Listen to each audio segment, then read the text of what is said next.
Assalamualaikum warahmatullahi wabarakatuh. Alhamdulillahirabbil alamin. Wassalatu wassalamu ala asyrafil anbiya'i wal mursalin sayyidina wa maulana wa ala alihi washabihi ajmain. Yang saya hormati Bapak Rektor Institut Pesantren Matul Fala Ki Haji Abdul Wafarozid MTPD serta staf dan jajarannya. Yang saya hormati Bapak Kiai Haji Ahmad Mu'ad-Thohir selaku pengasuh pondok pesantren Audhu At-Tawiliyah yang telah memberi izin untuk kegiatan ngaji daring. Yang saya hormati Bapak Muhammad Mulid Niam selaku narasumber dalam ngaji daring kali ini, serta teman-teman dari kelompok Yasyawira dan dari berbagai pihak yang sudah mendukung kegiatan kami. Tak lupa teman-teman sosial media yang sudah menonton tayangan langsung dari kami, saya sayangi. Pertama-tama mari kita panjatkan puji syukur kehadirat Allah Subhanahu wa taala yang memberi kami kesehatan sehingga kami bisa mengikuti KKN MDR 2020 salah satu ngaji daring. Sholawat serta salam kami aturkan kepada junjungan Nabi Muhammad SAW yang kami tunggu syafaatnya besok di yaumul qiyamah. Kami mengucapkan banyak terima kasih kepada Bapak Muhammad Mulid Niam yang sudah meluangkan waktu untuk mengisi acara ngaji daring bersama kelompok Yasyawira kurang lebih selama 1 jam. Langsung saja untuk membaca sunan acara pada siang hari ini. Pertama, pembukaan. Kedua, acara inti. Ketiga, tanya jawab. Keempat, penutupan. Sebagai pembukaan acara, mari kita buka acara pada siang hari ini dengan membaca surat Al-Fatihah. Barakatil Al-Fatihah.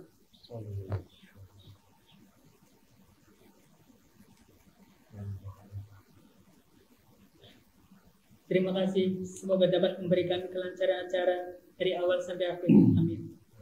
Kemudian acara selanjutnya langsung kami aturkan kepada Bapak Muhammad Mulid Niam sebagai pembicara mengenai tema yang kami bawakan tentang kiat-kiat menjaga kesehatan mental di tengah pandemi COVID-19. Waktu dan tempat kami aturkan. Baik. Assalamualaikum warahmatullahi wabarakatuh. Waalaikumsalam. Alhamdulillah, salatu wassalamu ala rasulillah wa ala alihi wa sahbihi wa mawala amma ba'd. Terima kasih atas waktunya dan terima kasih telah memberikan saya kesempatan untuk menyampaikan tentang sesuatu yang penting di tengah pandemi ini. Jadi memang kegiatan KKN seperti ini baru dilaksanakan tahun ini ya, karena memang ada pandemi. Jadi ini merupakan sebuah inovasi kalau menurut saya. Kita sebagai akademisi tidak kehilangan cara untuk menyampaikan kepada masyarakat, untuk mengabdi kepada masyarakat karena adanya pandemi ini. Baik, tema kali ini seperti yang disampaikan oleh moderator bahwa ini terkait dengan sehat mental dalam masa pandemi ya. Jadi ada banyak fakta yang muncul di kalangan kita, terutama di masyarakat Indonesia. Saya yakin teman-teman sekalian juga pasti mengetahuinya bahwa fakta-fakta yang pemikiran-pemikiran dari masyarakat, baik itu fakta maupun tidak, itu sangat mempengaruhi pengambilan keputusan, sangat mempengaruhi penilaian mereka terhadap pandemi ini. Jadi dasar mereka mengambil keputusan itu banyak yang diambil dari berita, misalnya diambil dari obrolan-obrolan yang menyebar di kalangan masyarakat, di kelompok-kelompok tertentu tentang apakah memang corona itu ada, apakah memang COVID itu ada, apakah seberbahaya itu COVID itu hal-hal yang bisa mempengaruhi mereka dalam mengambil sebuah keputusan. Dan tentunya pengambilan keputusan itu sangat mempengaruhi perilaku mereka. Jadi apa yang dilakukan dalam menghadapi pandemi ini dasarnya adalah apa yang mereka putuskan, apa penilaian mereka terhadap masa pandemi ini. Hal tersebut menurut salah satu jurnal yang saya baca terkait dengan analisa masyarakat Indonesia menghadapi pandemi. Dasar teori atau dasar konsep yang berkembang itu terkait dengan psikologi kognitif sebenarnya ya. Jadi ada fenomena yang namanya adalah bias kognitif. Bias kognitif itu semacam kesalahan sistematis yang dalam berpikir manusia, ya, kesalahan sistematis dalam cara berpikir manusia terhadap sebuah fenomena yang ada di sekitar kita. Itu namanya bias kognitif. Jadi bias kognitif itu semacam menggambarkan seseorang itu terlalu percaya terhadap pemikirannya dan mengesampingkan fakta yang ada. Jadi dia terlalu pede, terlalu percaya bahwa pemikirannya itu benar. Padahal hasil pemikirannya, hasil olah pikirnya itu belum tentu mewakili sebuah fakta. Ini memang pandemi ini, memang corona ini luar biasa karena kita menghadapi sesuatu yang tidak terlihat secara kasat mata, sehingga banyak spekulasi-spekulasi yang bermunculan di masyarakat sehingga mempengaruhi mereka dalam pengambilan keputusan, dan itu bisa dijelaskan dalam teori bias kognitif. Dalam teorinya bias kognitif itu ada dua. Yang pertama itu adalah optimisme bias. Optimisme bias itu orang terlalu percaya dengan apa yang dipikirkannya, terlalu optimis. Tapi optimismenya itu tidak realistis. Jadi optimismenya itu tidak realistis. Jadi orang akan cenderung tidak akan percaya bahwa dia tidak akan mengalami peristiwa negatif. Opolah COVID ini lah, opolah corona ini. Tak mungkin aku koyok, nggak mungkin saya akan terjerat atau terkena virus tersebut. Jadi itu yang mendasari pemikiran mereka untuk mengambil sebuah keputusan. Jadi terlalu optimis itu kan juga tidak baik, sehingga kita menjadi tidak was-was. Itu pertama, yaitu optimisme bias. Yang kedua itu adalah emosional bias. Emosional bias. Jadi orang mengambil keputusan itu karena faktor emosi, ya. Jadi karena faktor emosi. Emosi itu kan berkaitan dengan keadaan perasaan seseorang, ya. Apakah itu menyenangkan atau tidak menyenangkan. Dalam emosional bias itu orang akan cenderung menolak pemikiran atau kecenderungan dia untuk mengalami keadaan yang tidak menyenangkan dalam dirinya. Ini berkaitan dengan stigma negatif. Jadi kalau dulu itu kan pada awal-awal masa pandemi ya, orang dikatakan atau belum sampai dikatakan sebagai pasien lah ya. Orang baru dikatakan sebagai, istilahnya apa ya kalau dalam pasien, dalam COVID ya, yang terdakwa itu apa itu? OTG atau orang dalam pantauan itu kalau sudah mereka punya status di masyarakat bahwa dia itu kemungkinan adalah pasien, baru kemungkinan adalah penyandang kena virus COVID, itu sudah dijauhi oleh masyarakat. Dijauhi oleh masyarakat itu kan berarti mereka mengalami perasaan yang tidak menyenangkan. Ya, makanya kemudian mereka akan berusaha untuk cenderung saya menolak, saya tidak mau berada dalam keadaan yang seperti itu. Ya, sehingga dia kemudian mengalokasikan perasaan negatif itu, perasaan yang tidak menyenangkan itu ke hal-hal yang membuat dia merasa senang. Misalnya contoh, dia memilih untuk liburan, ya, dia memilih untuk nongkrong bersama teman-temannya tanpa mempertimbangkan protokol kesehatan. Itu karena dasarnya adalah emosional. Dia memutuskan karena faktor emosional. Jadi bias kognitif itu seperti itu. Jadi dia tidak bisa menerima fakta negatif tentang virus corona itu, sehingga dia memutuskan bahwa dia cenderung corona itu tidak seberbahaya itu. Itu berbahaya. Kalau orang berpikir bahwa corona tidak seberbahaya itu, penyebaran corona tidak sehebat itu, seluas itu penyebarannya, secepat itu, maka dia akan dalam perilakunya dia akan cenderung tidak mematuhi protokol, dia tidak was-was, dia tidak berhati-hati dalam seperti itu. Itu pengaruhnya karena bias kognitif. Itu keliru. Ada beberapa cara yang bisa kita gunakan untuk mengantisipasi bias kognitif itu, yang juga dijelaskan dalam jurnal yang saya sampaikan tadi itu. Yang pertama adalah jangan membuat keputusan dalam keadaan mendesak. Jadi kalau Anda dalam keadaan mendesak, jangan membuat keputusan saat itu, karena itu akan mempengaruhi hasil keputusannya. Pertimbangan kita menjadi sangat terbatas.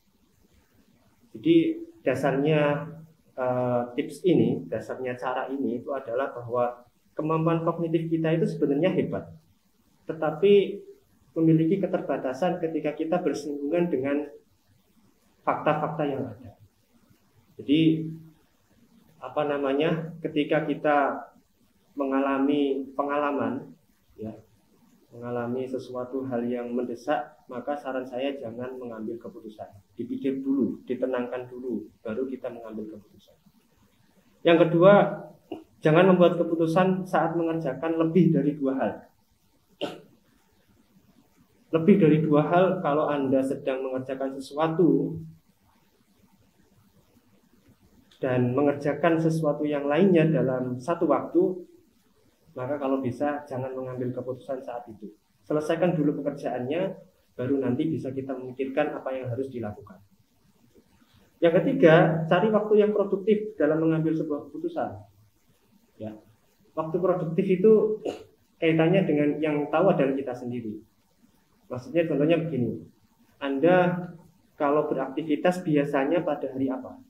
Misalnya seorang guru, itu kan waktu produktifnya itu kan pagi sampai sore, ya toh? Itu waktu produktif mereka. Jadi ambil keputusan pada saat itu, jangan pada malam hari. Tapi misalnya kegiatan orang tersebut kok banyak di malam hari, misalnya habis maghrib sampai jam 10 misalnya, maka ambil keputusan pada saat itu. Itu waktu produktif. Ya, baik untuk mengambil sebuah keputusan. Yang keempat, hindari mengambil keputusan saat itu malah tidak diperbolehkan. Jika mengambil keputusan sedang bahagia, itu akan sangat mempengaruhi, sangat kemungkin sekali mengalami yang namanya emosional bias. Emosional bias. Itu emosional atau mengambil keputusan berdasarkan keadaan emosi. Jadi biasanya kalau kita dalam keadaan bahagia, itu hal-hal yang lain yang mengganggu kebahagiaan kita itu akan kita singkirkan. Biasanya seperti itu, ya.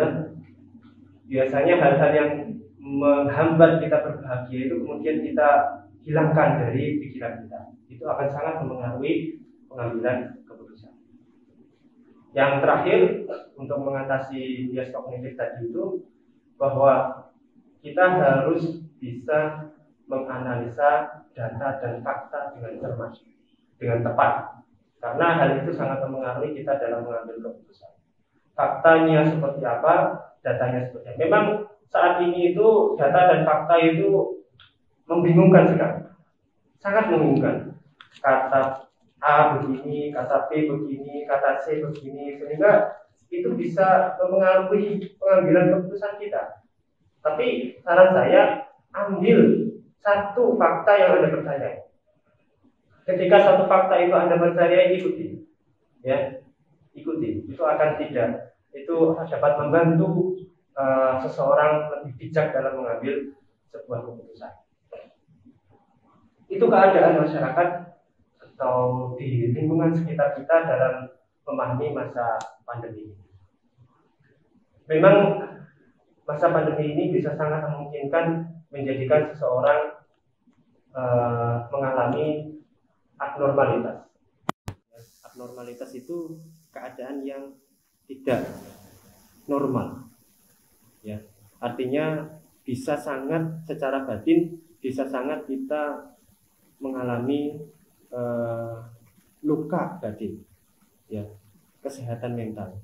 Jadi ada 2 kemungkinan masa pandemi ini yang bisa dialami oleh masyarakat, terutama yang menyandang penyakit yang menyandang gejala, yang menyandang virus yang sudah ditetapkan hasil tes swabnya misalnya, ya, yang dua kemungkinan itu adalah bahwa kita stres, ya, kita mengalami stres.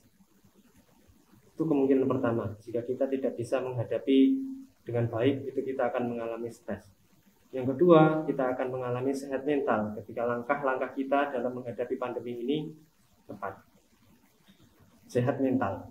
Sehat mental sendiri diartikan sebagai kondisi di mana individu berada dalam keadaan sejahtera, mampu mengenal potensinya, mampu menghadapi tekanan-tekanan sehari-hari, dan mampu berkontribusi dalam lingkungan sosial. Itu artinya sehat mental.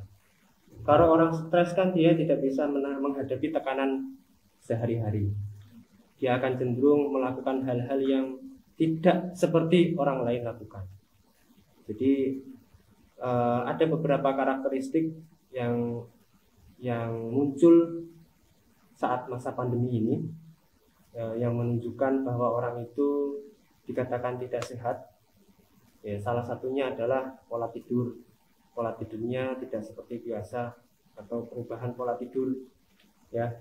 Terus kecemasan, ketegangan yang berlebihan terhadap keadaan atau kondisi kesehatan dirinya sendiri ataupun bahkan keadaan atau kesehatan orang lain. Itu salah satu karakteristik dari orang yang tidak sehat secara mental saat pandemi ini. Biasanya begini, Mas. Biasanya itu kalau kita memiliki tanggungan banyak orang, itu stressful kita akan semakin berat. Ya, logikanya kan gini, kalau kita sendirian kan kita menanggung diri kita sendiri. Kalau kita sudah punya istri, terus kemudian kita menanggung istri kita. Kalau sudah punya anak, nanti menanggung anak kita. Jadi stressfulnya itu stressingnya itu semakin besar. Jadi memang tidak bisa kita tidak memperhatikan orang lain, itu secara manusiawi sudah tidak bisa. Terus sulit tidur dan sulit berkonsentrasi itu juga salah satu ciri dari orang yang tidak sehat secara mental saat pandemi ini. Dan bisa mengaruhi kondisi fisik orang yang punya penyakit bawaan, ya. Orang yang punya riwayat penyakit kronis atau gangguan psikologis itu lebih memperparah daripada seperti itu. Dan kadang ada yang kemudian mereka mengalihkan dengan konsumsi obat-obat terlarang, itu juga bisa sebagai ciri seseorang tidak sehat secara mental. Gitu. Beberapa hal, ada 3 hal yang saya sampaikan untuk bagaimana supaya kita masih tetap sehat secara mental saat menghadapi masa pandemi ini.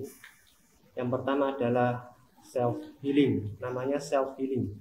Self healing itu upaya seseorang untuk menyembuhkan luka batin pada dirinya sendiri, dan upaya itu dilakukan oleh dirinya sendiri. Itu namanya self healing. Jadi misalnya saya punya luka batin, misalnya trauma gitu ya, biasanya traumanya cak nom ya, Pak. Ya, Mas. Biasanya traumanya cak nom ya. Putus ya. Walah, ora keren belas ya. Tahu trauma kok putus ora keren.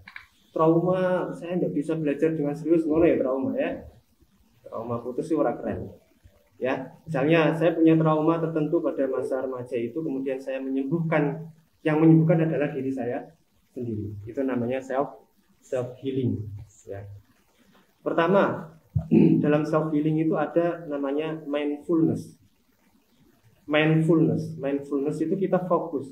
Jadi pikiran, perasaan, dan tubuh kita itu kita usahakan berada pada saat ini, waktu ini, sekarang ini. Itu namanya mindfulness. Tidak usah melibatkan masa lalu, tidak usah berpikir masa depan. Masa depan nanti. Masa lalu ya sudah, kita ambil yang baik-baik saja. Kan begitu ya. Itu namanya mindfulness. Pernah mendengar ya, ada istilah ya, masa lalu adalah sejarah itu, masa sekarang adalah anugerah, masa depan adalah misteri. Oh ya, itu Ya sudah, kita fokus pada sekarang ini. Kondisi kita saat ini itu seperti apa, ya kita harus fokus. Jangan terlalu terbebani masa lalu, jangan terlalu pesimis terhadap masa depan. Itu yang pertama. Yang kedua ada expressive waiting. Expressive waiting itu saat masa pandemi itu kan kita tidak diperkenankan untuk beraktivitas terlalu banyak di luar ya, selain memang kebutuhan yang sangat mendesak. Maka hal-hal yang dilakukan di rumah seperti misalnya expressive waiting ini bisa menyembuhkan kita ketika kita mendapatkan luka batin. Contohnya expressive waiting itu adalah konversi perasaan dan pikiran kita ke dalam tulisan. Nulis. Seperti Gegek malah expressive waiting itu bisa menjadi sebuah buku karya. Itu luar biasa itu. Terus kemudian ada quiet imagery. Quiet imagery itu semacam seperti meditasi. Quiet imagery itu seperti meditasi. Jadi kita memejamkan mata, kita membayangkan hal-hal yang menyenangkan, kita membayangkan hal-hal yang menurut kita sukai, ya itu bisa kita lakukan untuk menyembuhkan luka batin kita. Yang terakhir adalah self-talk. Self-talk itu berbicara kepada diri kita sendiri. Jadi kowe ngadep kaca, ngomong dhewe, ning gone awakmu dhewe, ya kaya wong stres. Lho, piye lho, Pak? Mau nambani wong stres kok malah kaya wong stres. Barang kaya wong stres ada ya. Nek kaya wong stres kan berarti orang stres. Ya, gitu. Jadi self-talk itu menggunakan, tapi caranya kita menggunakan bahasa-bahasa atau kata-kata yang positif. Misalnya contohnya, aku iso kok ngelakuin itu. Aku iso. Ya gak usah di depan kaca ya, kaya wong stres tenan kok. Aku iso kok ngelakuin itu. Saya bisa menghadapi masa pandemi. Misalnya orang tersebut misalnya penyandang COVID ya, misalnya dia positif dikatakan pasien COVID, maka dia saya bisa menghadapi, melewati ini saya bisa. Itu namanya self healing. Ya, ada 4 tadi ya, berarti mindfulness, expressive writing, quiet imagery sama self talk. Ya, berbicara kepada diri sendiri itu baik itu. Terus kemudian yang kedua dari cara mengatasi stres atau cara supaya kita tetap sehat saat pandemi itu adalah positive thinking. Ya, kita berpikir itu secara positif, jangan kok negatif. Termasuk positive thinking itu kalau menurut saya itu kita harus husnudzon kepada Allah. Jangan suudzon. Kalau kita husnudzon kepada Allah, insya Allah Allah akan memberi pertolongan kepada kita. Itu positive thinking. Ada salah satu dulu pernah saya mengikuti kuliah positive psychology itu, ada sebuah konsep itu namanya law of attraction, hukum ketertarikan.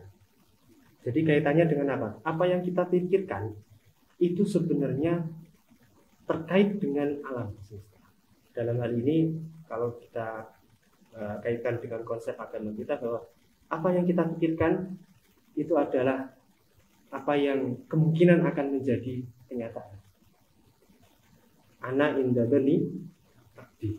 Itu kaitannya. Itu kaitannya ada semacam apa ya? Kalau kita tarik benang itu ada kesamaan antara law of attraction dengan itu tadi. Ana indadani abdi. Jadi apa yang kita pikirkan kemungkinan akan menjadi kenyataan.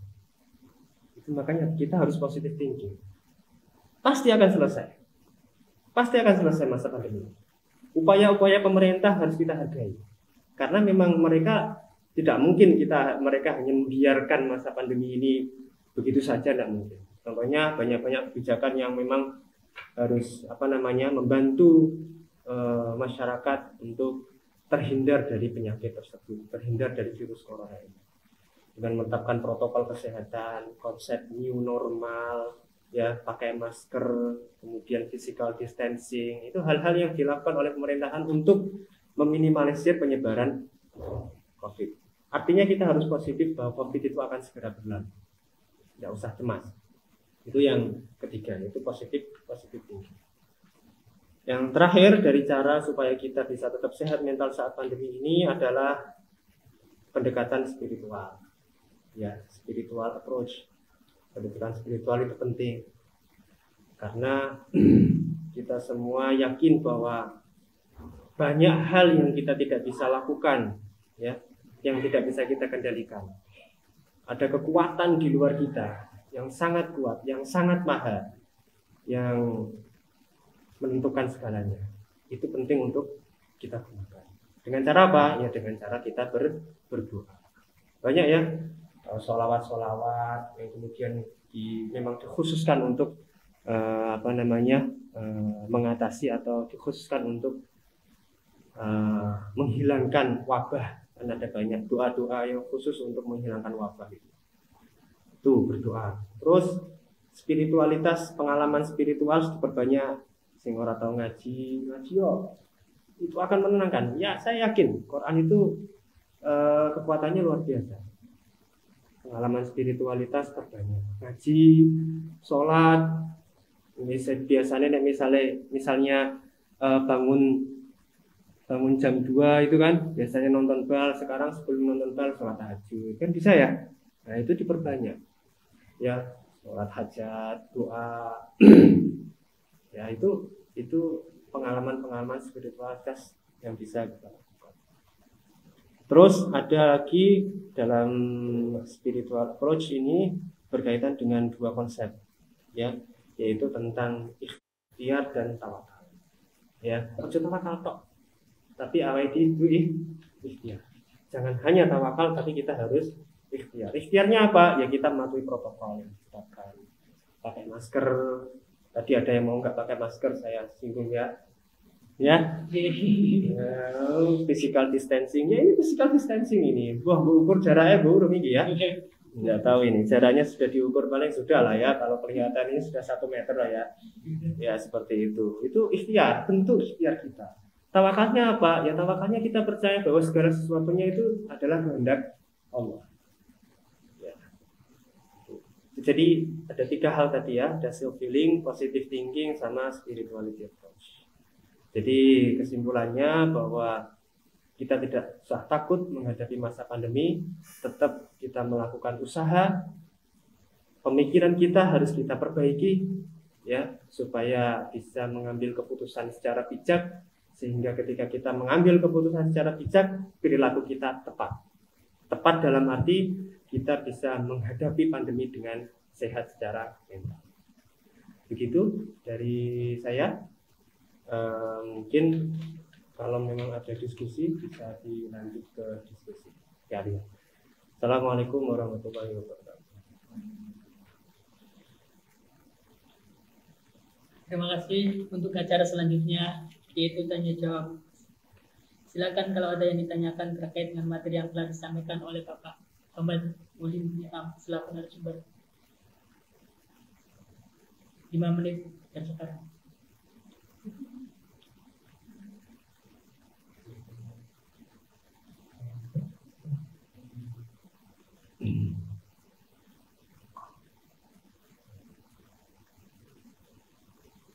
Ada pertanyaan? Ya.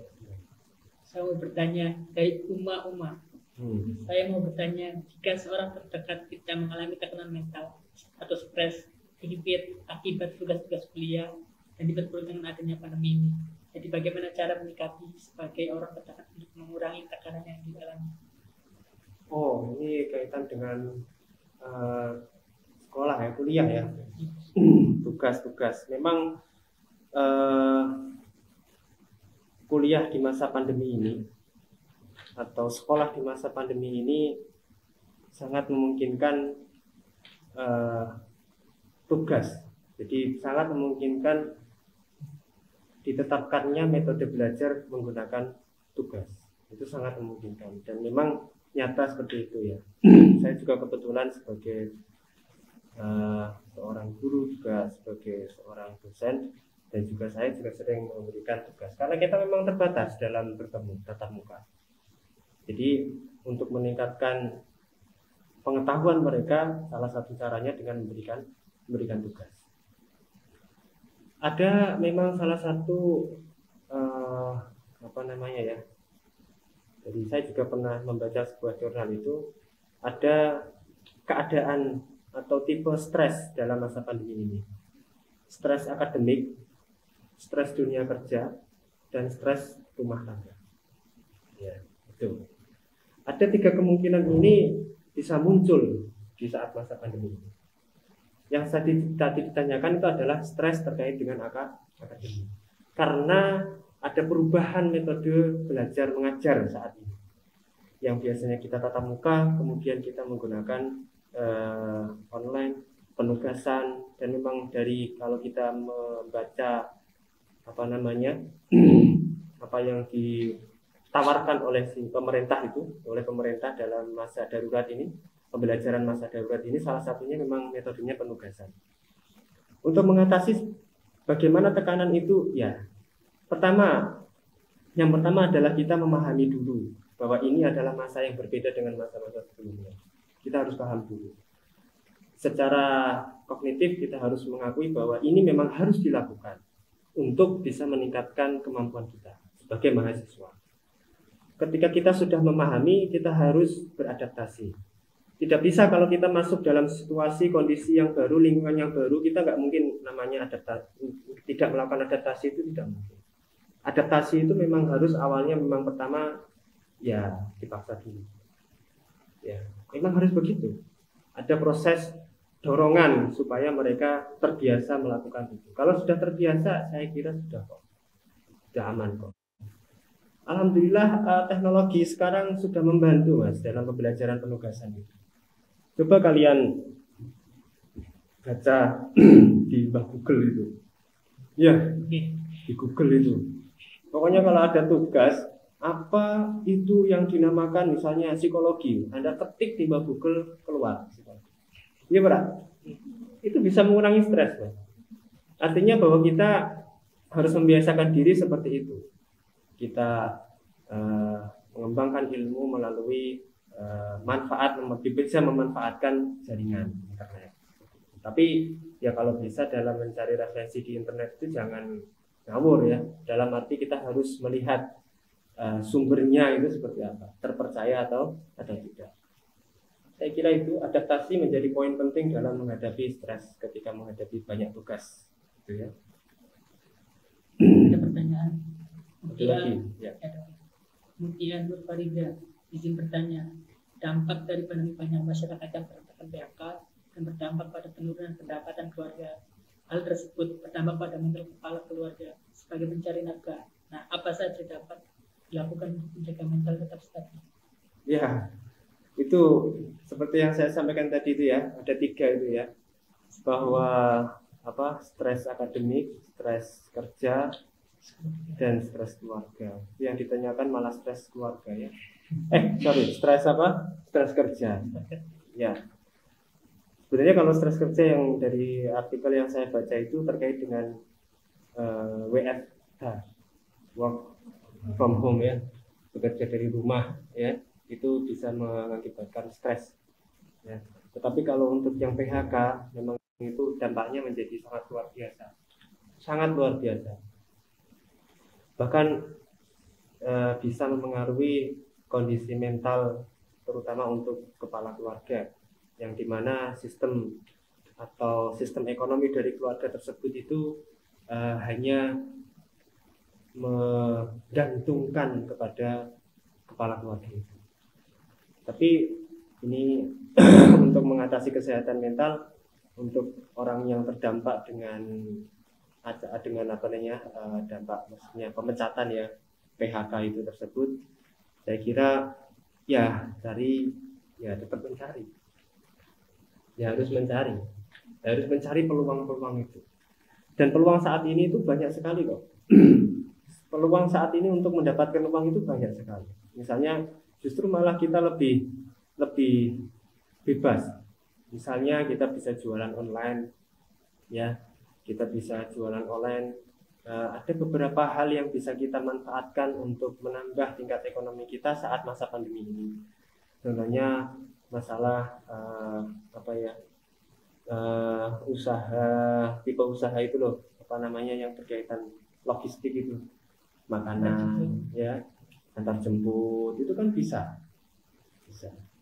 Dan banyak sekali usaha-usaha yang kemudian menyesuaikan diri dengan new normal, itu juga ada banyak sekali. Jadi saya yakin peluang itu masih ada lah, dan positive thinking itu penting, bahwa saat di PHK itu tidak menjadi pengalaman yang menghancurkan sisa hidup mereka.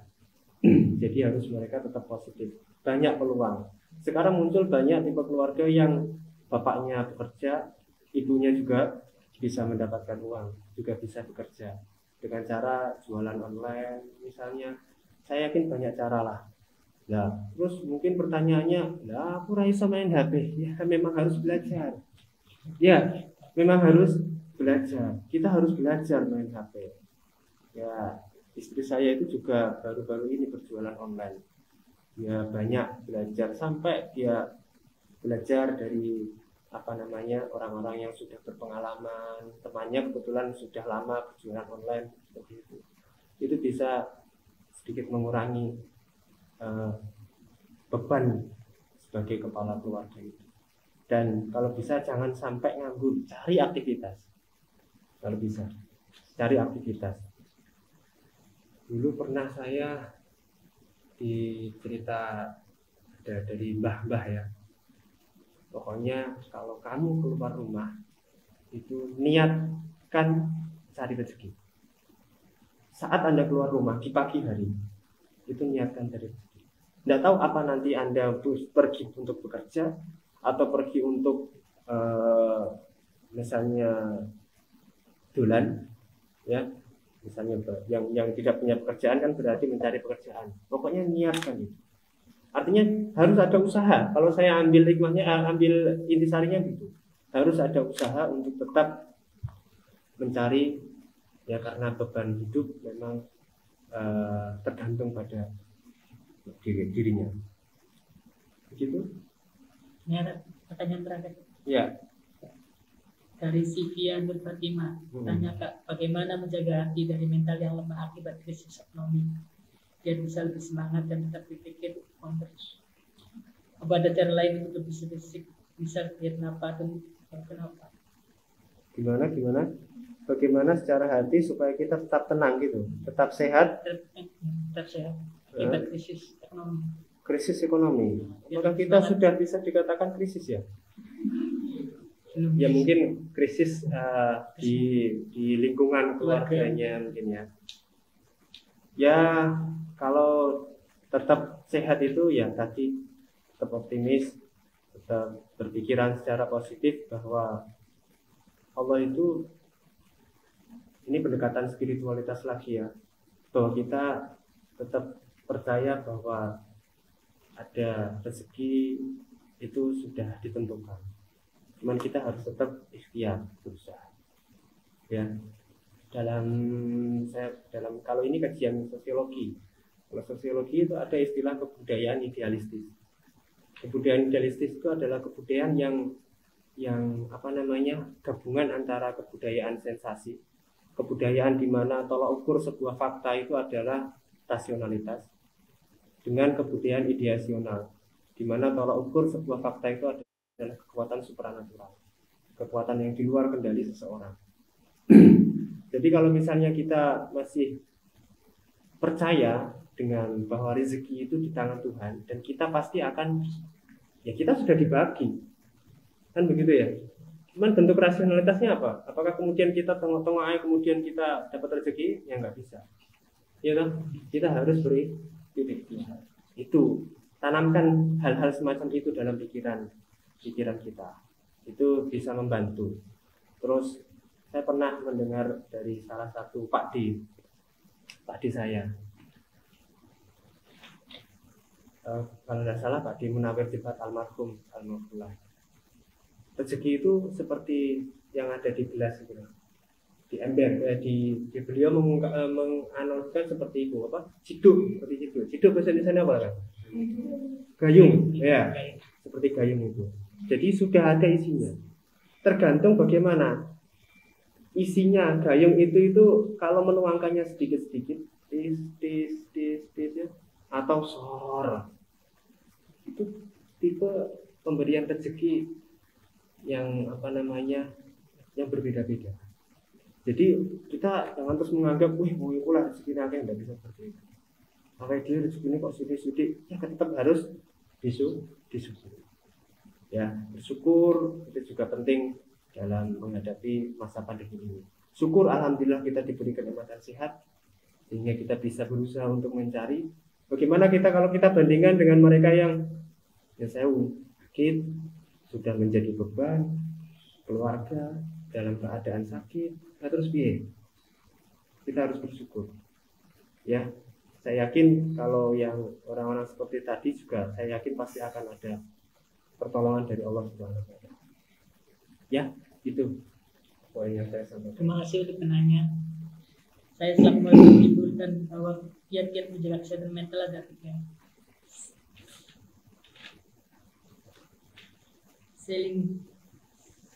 Self-healing. Yang kedua positive thinking. Yang ketiga spiritual.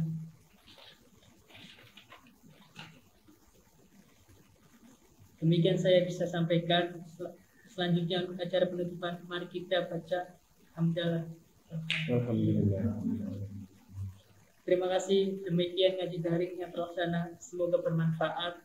Mohon maaf apabila ada kesalahan baik tutur kata maupun perbuatan yang disengaja maupun tidak disengaja.